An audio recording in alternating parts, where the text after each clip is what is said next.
Chapter 9. Lost Cities Discovered and Then Disappeared. Are Atlantis-related findings purposefully hidden and covered up? I'm no fan of connect the dots to match my beliefs conspiracy theories, but I am aware of dozens of news items that announced some great archaeological discovery that was then not heard of again.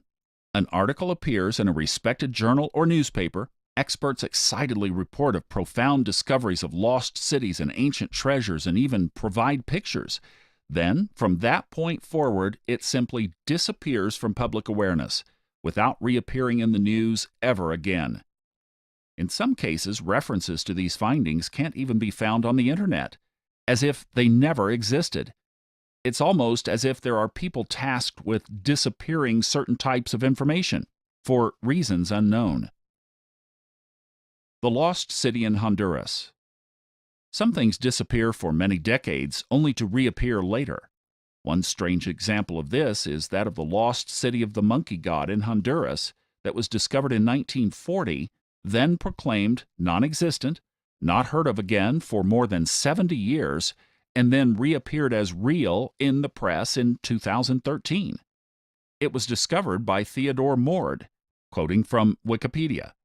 Theodore A. Ted Mord, born March 17, 1911, and passed June 26, 1954, was an adventurer, explorer, diplomat, spy, journalist, and television news producer, best known for his claim of discovering the lost city of the monkey god.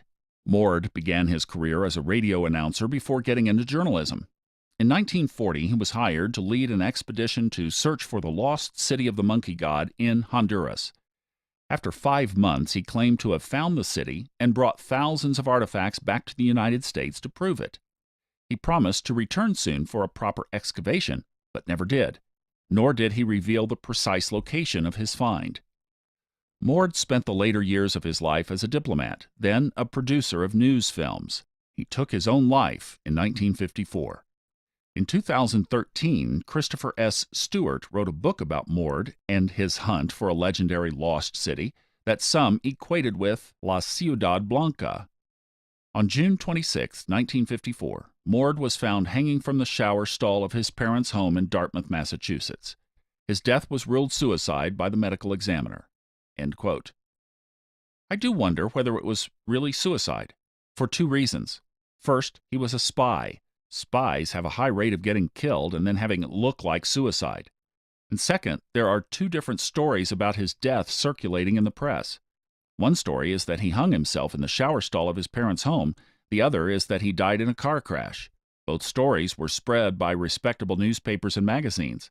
In fact, since the rediscovery of the lost city, most recent news articles simply chose the car crash version, as shown in this excerpt of a recent article by the International Business Times. Quote, archaeologists have discovered a lost civilization deep in the jungles of Central America. The lost world resembles a vast tended garden and lies inland from the Mosquito Coast, an area known for swamps, poisonous plants, and vipers that leap at their prey. The area was last explored over 70 years ago by Theodore Mord. An American adventurer and spy emerged from the jungle in 1940, claimed to have found a lost city of the monkey god, with giant primate sculptures. Mord also offered wild theories that sacrifices were made by local Indians to a gigantic idol of an ape. However, he was killed in a car crash in London before he could reveal the location of the lost kingdom. If there are 2 different versions of someone's death in the papers, this is a strong indication that either one of them, or both, may have been planted, as they say in spying circles. Why would anyone want to do that? Maybe to cover their tracks just in case it was murder rather than an accident or suicide? The article goes on to say, Charles Lindbergh, the first pilot to fly the Atlantic solo, had suggested that Mord explore the area, saying that he had seen ruins of an amazing ancient metropolis when flying across Central America. This week, at the annual meeting of the American Geophysical Union in Cancun, Mexico, scientists will describe how they found a number of towns and dozens of 60-foot-high pyramids. The site could date back to AD 500. According to Christopher Fisher, an archaeologist at Colorado State University, the places may have been built by a civilization other than the Mayans and Aztecs, who were known for their human sacrifices. Fisher and his colleagues are analyzing aerial 3D images taken by using a surveying camera that bombarded the canopy with 100,000 laser pulses a second, according to the Sunday Times. The equipment used is called the LiDAR machine, which basically can pierce through the jungle's foliage and map whatsoever on the ground underneath, according to Douglas Preston, a writer for National Geographic, as told to The New Yorker. The expedition was organized by Steve Elkins, a Los Angeles filmmaker, who is hoping to make a documentary about the ruins. End quote. The reason this lost city had been ignored for more than 70 years is because it was said not to exist. Some papers smeared Ted Mord's reputation, proclaiming the lost city non-existent. Now, 70 years later, the lost city is being reported on as if no controversy ever existed. But why might there have been a cover-up? Well, here's an idea. Ted Mord and his colleague Lawrence Brown reported seeing gold, silver, and platinum. Mord said he would return later to excavate because flooding had prevented it at the time.